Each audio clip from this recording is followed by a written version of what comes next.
En fin de mandat, la délégation de la Commission électorale nationale indépendante, avec à sa tête Newton Ahmed Bari, a été reçue par le président du FASO pour la remise de leur rapport des élections générales. Le bilan de leurs travaux et des recommandations ont été au menu des échanges. Nous sommes revenus sur l'ensemble des péripéties qui ont accompagné évidemment les élections du 22 novembre, l'organisation qui n'a pas été facile dans le cadre d'un contexte à la fois sécuritaire et Covid.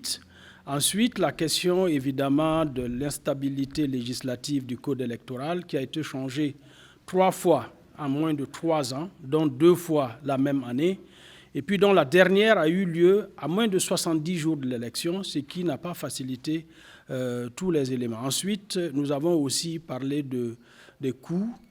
Malgré le contexte de la Covid, malgré le contexte de l'insécurité, malgré le fait que les Burkinabés de l'étranger ont voté pour la première fois, notre budget cette année, pour l'opération électorale seulement, non compris évidemment l'enrôlement des électeurs, est autour de 21 milliards. C'est-à-dire que nous avons fait moins cher que l'élection de 2015 en matière évidemment du coût.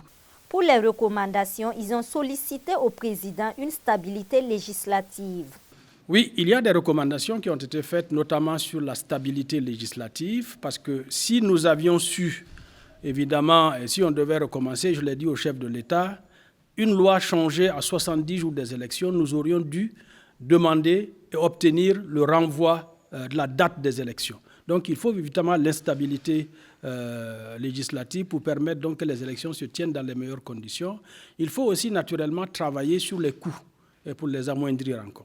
Boama TV, l'autre télé by Pro Org.